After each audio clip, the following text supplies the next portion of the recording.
Good evening, ladies and gentlemen, boys and girls. It gives me immense pleasure to welcome you all to this session 46 Eco-Visionaries Sustainability Summit. This session is not just a gathering, this session is a movement of transformation, a movement of bringing the people together, a movement where we all are going to sit together and try to explore the ideas that how we are going to maintain the sustainability of this globe. So today, before we start the session, let me just share with you all. Our keynote speaker for this evening is none other than Dr. Saeed Opemil Adebisi. May I request you all to kindly give a big round of applause to our keynote speaker for this evening, Dr. Saeed. Dr. Saeed, AI and robotics education architect, global sustainability advocate, UN policy contributor. Dr. Saeed Opem Adebisi is an award-winning researcher, educator, and global speaker, specializing in AI-driven education and sustainable development.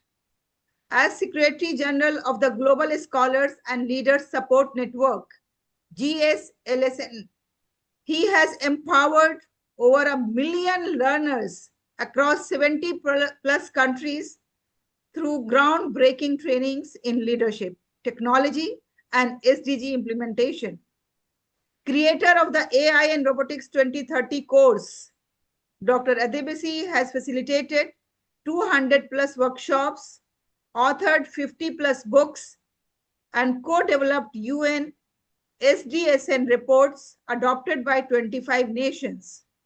A Platinum Award recipient from the Global Sustainable Future Network, UK, he has spoken at United Nations summits and global universities. Blending data, storytelling, and vision to inspire transformative change.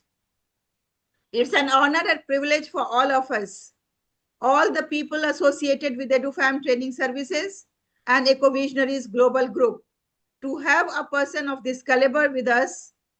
Let's welcome Dr. Saeed. A big round of applause. And he is going to talk about how sustainability and robotics go hand in hand, because these two are the merging trends in coming future. And we all have to think about this, that how robotics can help us in the green world. So ladies and gentlemen, once again, a warm welcome to Dr. Saeed. And Dr. Saeed, now over to you. Thank you very much for sparing your valuable time. God bless you. And we are very eager to listen your robotics and green world talk. Thank you. Thank you so much, Dr. Alima Sadia, and also the co-speakers and distinguished scholars and leaders here. I am actually very honored and humbled to actually join this very conversation today. And when I heard about the greening, the future, and also talking about the robotics, I was so excited because actually that is the major project that we are driving on the Global Scholars and Leaders Support Network now. And the target of 1 million is actually against the 2030. We have not trained 1 million yet. We are racing towards training 1 million by the year 2030. So having said that, let me share my screen to start the journey together.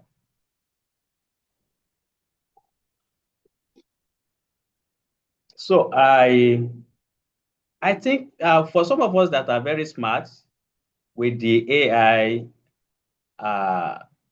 tools, we must have done something around this very topic. But something that I want to prove first with this very afternoon, evening, or wherever you are joining us is that the AI and the robotic itself, they are tools. And we are going to demonstrate how human beings are super than the machine and whatever thing that man has ever created. This very topic, we have the whole idea of what it's all about. But the dimension that I am going to take us through is going to show us that human is always super. And I want to believe that the first thing I want to demonstrate is that, do we ever think that robots are actually new in this world? And even if we are trying to navigate through the whole journey together, we are going to discover that a human is just trying to replicate himself in another version that can take up some activities and also perform some tasks in order to meet the demand of the global world.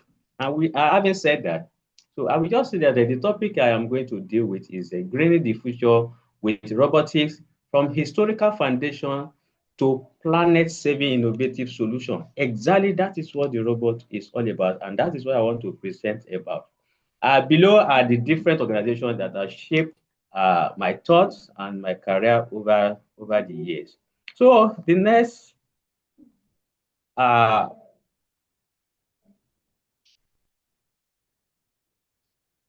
so historical foundation. I think the world actually started the pla the planet the planet actually started about 13 million years ago, and that was when the birth of the existence actually started from the scientific historical background of how this very universe actually started. And if you want to check, human being actually started to emerge from this very life uh, planet, life space about 4.5 billion years ago. And that was when the first robot was conceived. And what was that very robot? That very robot was actually a human being, because that was when the biological machine actually started to inhabit this very world. And that was when we started by observing everything in our environment, try to actually do one or two things by trial and error. And remember, what we have today as agriculture didn't start as agriculture. It was actually started by looking at the plants around, eating whatever it is edible, and try to actually avoid what is poisonous. Then the gathering leads to what we call the cultivation of the land. Then the selection of the edible ones, then develop into the crop, then develop into agriculture. Every aspect of human being actually started in that very manner.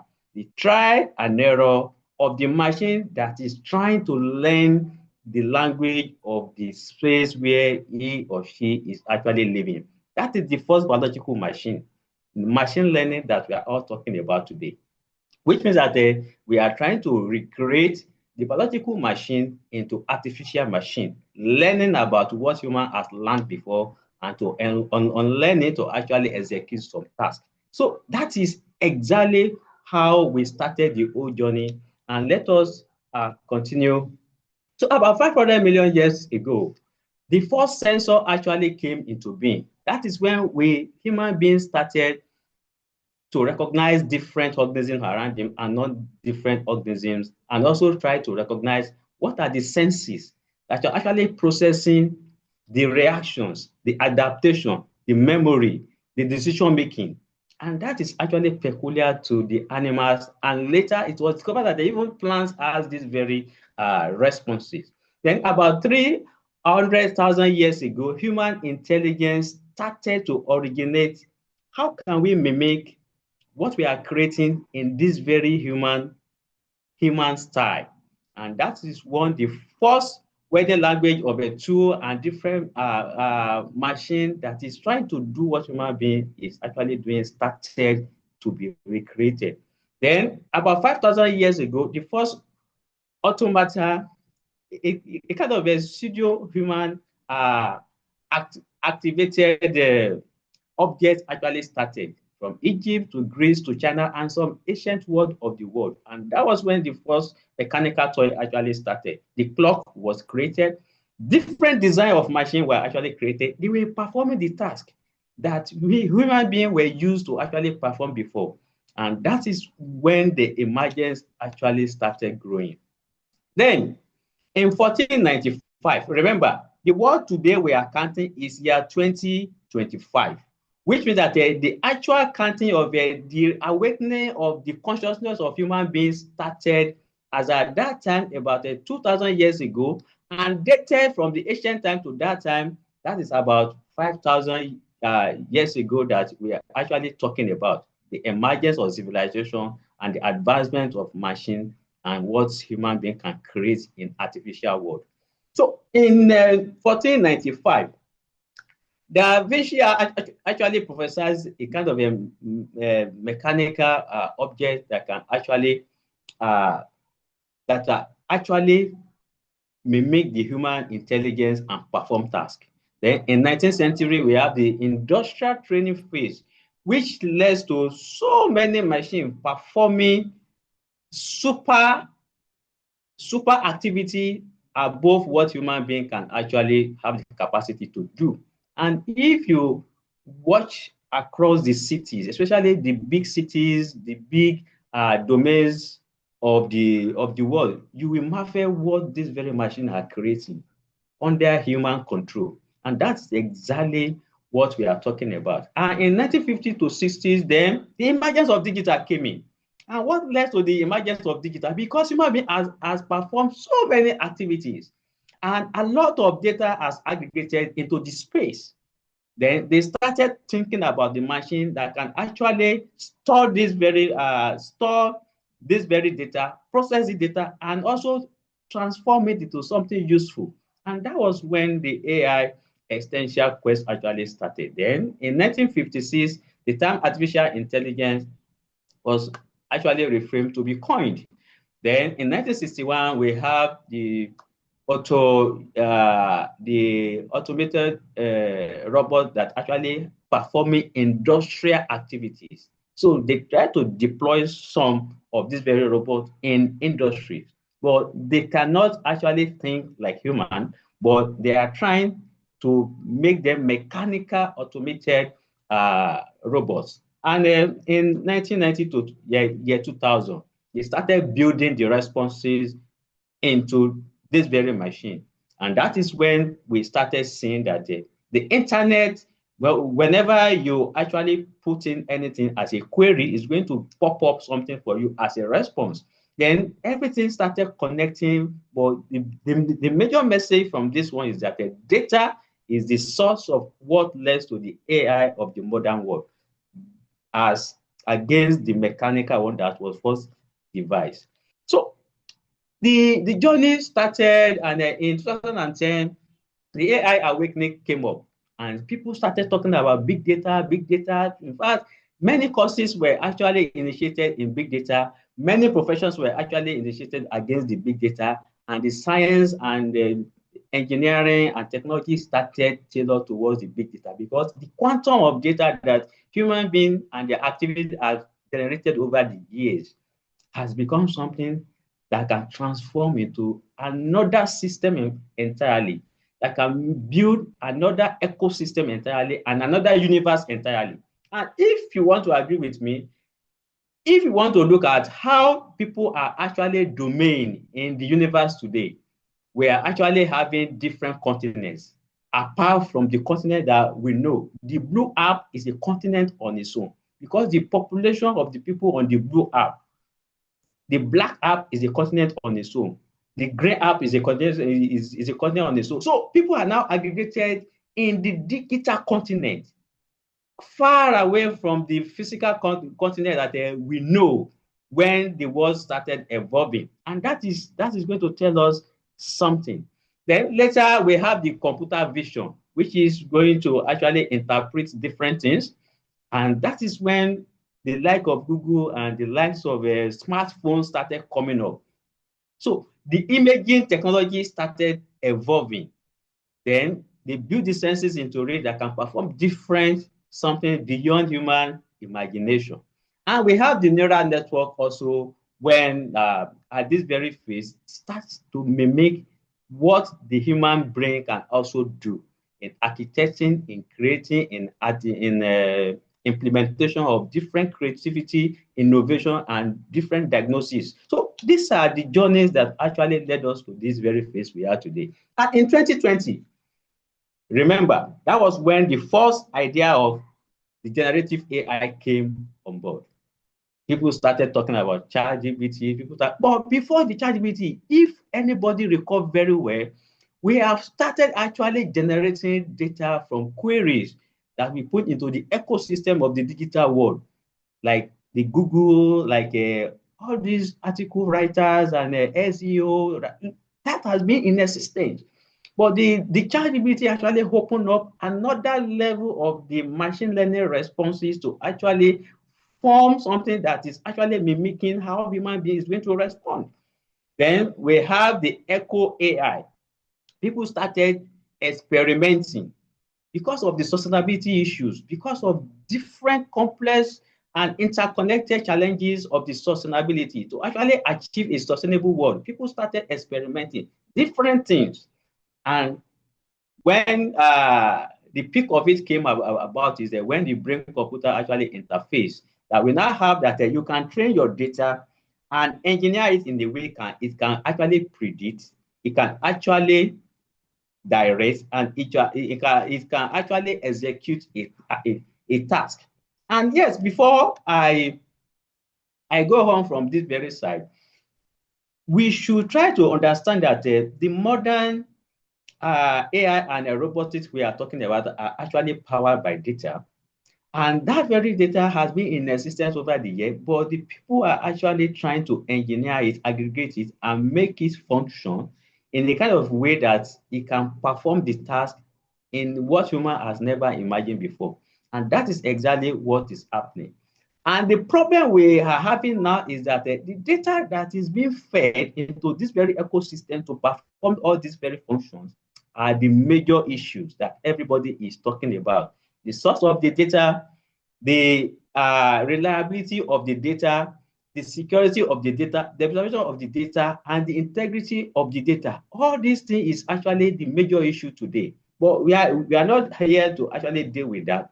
What we want to actually confirm is that the robotics is actually functioning based on these very past experiences and the evolution of what we have witnessed so far. And when we are talking about robotics and robots, we are actually having the flying ones, which we know as the drone, then the physical one that is actually in the human form, that is actually navigating like a human body system, which is a mechanical form of it. And we have some that are even virtual, that are virtual agent and the rest of that. So have you understand that when we have moved from the stardust to synthetic mind, AI and robotics are not just human inventions.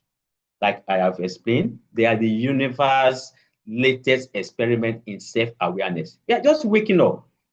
And a phase where humans build their own mirror and resetting everything back to the chapters beyond the heart, beyond the biology, and perhaps beyond time itself. So we are moving away from the usual planet we know. We are moving away from the usual knowledge of biology, chemistry, physics we know. We are moving away from the time of what we know, and we are moving to another world, another ecosystem entirely. Now, why is it that we need the AI and the robotics now? Why? Why? The greening the future with robotics, and now we talk about the Earth's most complex challenges. What are the most complex challenges? The gigatons of food waste.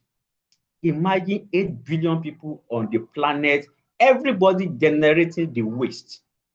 How is it going to be cleaned up? That is a complex challenge. Imagine the ocean pollution. Imagine the plastic pollution. Imagine the carbon emission. Imagine the increase in the acidity level of industrial activities. Imagine the waste generated with the gadget we are using. Every system that we are using, every mobile phone that we are using, every electronic that we are using, anything that connects us to the digital world, they are emitting and they are actually generating e-waste. If we research how much of this very waste we are actually using to pollute the environment, we will marvel. And some we have like a 2 gadgets, 3 gadgets, 4 gadgets as a fancy and luxuries. Some don't even need up to the standard of what they are even using. because their work is not involving a big data activity, but they are using a mobile phone that is so expensive and that is emitting so seriously.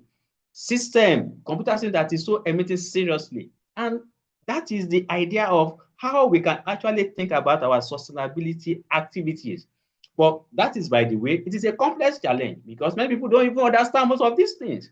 Then we have 1 million species facing extinction because all these activities, the pollution, the waste, the population, the deforestation, and everything is actually pushing some of these very living biotype into their extinction, into their deadly zones. And that is exactly 1 million species is facing extinction. It is a complex challenge. So 10 million hectares of land is being lost every year. 68% of the wildlife population are gone. In fact, when we were growing up, we used to see different animals because the forests are always around. But we have cleared some of the forests. We have turned them into a mega city, infrastructure, real estate, and different things. The wild animals, the wildlife are actually disappearing. And 33% of the earth soil is already degraded. If that resonates very well, let's see what human beings are facing. The complex challenges. 2.2 billion people lack safe drink water because of the problems we have talked about. 759 million people lack electricity because of the problem we are talking about. And the world needs to actually meet up with the demand of individuals. 8 billion, and let's look at this very statistic very well and reflect on how complex these very challenges are. 10 million people are going to die of antimicrobial resistance by year 2050, as projected by the World Health Organization. 21.5 million are going to be displaced or are being displaced every year due to climate issues, crises. Then, if you want to talk about how secure are we in this very modern world, $6 trillion per year are actually the cost that we are paying to ensure that our data are safe, we live a safe life, we're actually secure in this very world because of these very activities. Then 7 million premature deaths per year for toxic air. In fact, almost every city, almost every dense town are having issue with the pollution, air pollution, water pollution, land pollution. So these are complex issues. 70% of cobalt mine, in fact, the mining industry are using the child labor. Yeah, 1 billion people are with mental disorder. In fact, from my own perspective of it, even the people with mental disorder are even more than 1 billion. Because if we have 8 billion, almost everybody is having one mental issue or the other because of the crisis that surrounded from family to community, from community to the nation, from nation to the global. Almost everybody is suffering from one mental issue or the other. It may not be chronic, but that is the reality. Complex issue we are talking about. Now, let's ask a question. Which crisis should robots tackle first? Can we provide the answer within ourselves? Out of all these very complex issues interconnected, which of them are we going to actually ask the robot to tackle first? Now, let's look at how the AI and robotics are solving the Earth's most complex challenges. Industrial robots are now evolving with the Earth. And no more automation, it is now regeneration. Robots is filling the gap because of the speed, because of the energy, because of the precision, because of the accuracy, because of the smartness. Robots are filling up. And that is the best because the demand of this very population has outsmart the human capacity. Definitely, we need augmented system that can balance up and be able to deliver unless everybody is facing the danger. Of course, we are seeing the dangers all around us. So these are the things that we are actually talking about. Reforestation is a big issue that the robots are actually taking up. Then the mapping of the disaster is a big issue. The food insecurity is a big issue that the robots are taking up. The waste sorting, the waste management, the waste recycling. These are the issues that the robots are actually tackling at the moment from the hands of the innovators. And when we are talking about the rise of the green robotics, yes, we continue how the robots are actually solving our problem, from weeding to harvest to diagnosing the soil. Perfect. if you have interacted with a robot before in doing most of these things, even our ChatGPT alone and also some other Gen AI apps can give us an insight of what is possible with this very what we are talking about. Then we won't have any problem feeding the billions of people if we actually deploy the robots. And we won't have the problem to actually trash our waste. We won't have problem to actually discard the energy that is not useful for us. We won't have problem to actually protect our communities. And likewise, our carbon net zero target is easy because it can easily predict and it can be easily monitored. And the pesticide use very easy to actually cut. So what we are saying is that robot is very relevant to actually meet up in the demand of the world and also innovate solutions that can actually change the world. The game, change the game of the world from disaster to prosperity. Now, let's look at some very interesting game-changing discoveries in the last 5 years. It is designed to actually mimic nature. The first one is a whale fin shaped water purifier. This is an innovation of the robot that actually can clean the ocean of the plastic pollution and some other things that are wanted. So the photosynthetic energy harvesting, this is actually gaining fast traction and in the way that they can easily capture the carbon from the atmosphere and transform it into energy generation system. Then afforestation drone, very, very interesting. Can plant millions of trees effortlessly without getting tired. It is a program. It is a robot. So these are the possibility of emerging and also game-changing discoveries. Many are still coming, but we need to wake up to the call and think beyond what we know and also seek the knowledge to actually do this and also contribute our own quota. So disaster neuron, predicting what is going to happen in the flood, the volcanic eruption, the fire, the fire outbreak, and the rest like that. And BIF AI Mind, so deploying the robot to actually conduct rescue mission, to actually do the fire extinguishing mission, to different things. So, and living robot to actually clean up the whole waste and also make itself also clean up and also biodegradable itself without causing any harm to the environment. These are fantastic game-changing discovery. And what will be your role? What will be my role in this very robot green revolution? Number one, educate. Millions of people are there that they don't even know about these things. Think of the rural area, think of the suburban area, think of the far remote villages. They are not aware, and they are part of the very population we are talking about. Sovereign, disadvantaged, vulnerable. So we need to actually make the education very, very important. Then innovate. We should not only talk about it, we should think and also act on it. We should innovate ideas, then advocate. We should talk to the people that are actually in charge of leadership at every level, community level, school level, company level, government level, so that they will be aware of these things. Then collaborate. We should open our mind to actually collaborate.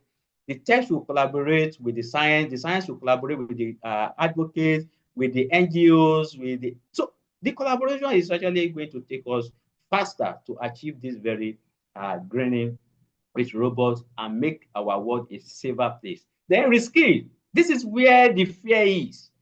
Many workers, many people don't even have interest in this very AI and the robots at all because they were thinking that it's going to replace them. But we need to make them know that reskilling is actually going to make you fit into the ecosystem. It's going to create so many opportunities. We have discussed this in our courses during the AI and the Robotics 2030 course.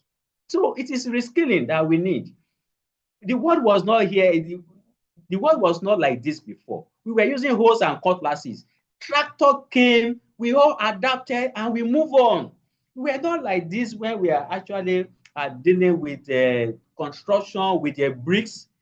and woods. We were not like this. But when the new technology came that we can use sophisticated materials to build skyscrapers and everything, we move on. So the same thing AI and robotics has come, and it's going to take us to just reskill and move on. Everybody is accommodated, but we need to reskill. So the employers should take note that reskilling is actually the best priority, not to displace or replace their workers. So that is very, very important. Then the next level that is very, very critical is also support policies. The government all over the world need policies. They need ideas. They need our inputs. They need our recommendations. So we should do this more, more and more and more and more. Then fund innovation. The people, the philanthropists, the CSR from the companies and the government should endeavor to fund innovation that actually promote this very smartness, this very accuracy prediction, this very life better technology. They should fund this. Then we should all demand for change. Change in attitude, change in lifestyle, change the way we think, change the way we also carry out our life activities. I think it is very, very important. Then the next thing is that don't watch the future, but build it. We shouldn't watch the future that, oh, this future is actually evolving. Oh, we're actually living the world. Oh, we're actually enjoying everything. No, be part of the building. We should all be part of the building. Don't just watch. And my final thought is going to be that when your grandchildren is going to ask in the future, what did you do when the earth needed heroes? Are you going to say that you were just watching?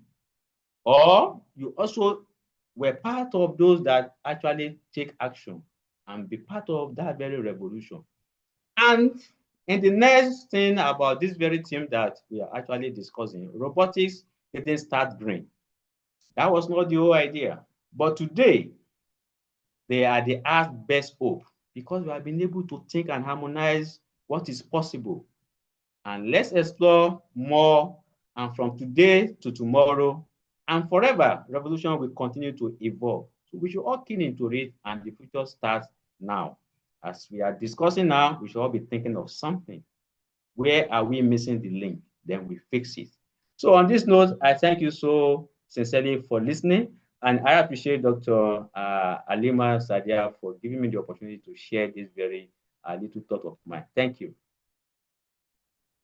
Wow, wow, wow. What a wonderful thoughts, wonderful ideas, wonderful expression. Thank you very much. It was really very comprehensive and very appealing at the same time. We'll take up the question answers after the presentation of all our 4 friends, Green Ambassadors. And meanwhile, I request the participants, distinguished thought leaders, those who are here, kindly be ready with your questions if you have any in mind, so that at the end of the session, we are going to have the question answers. Thank you very much.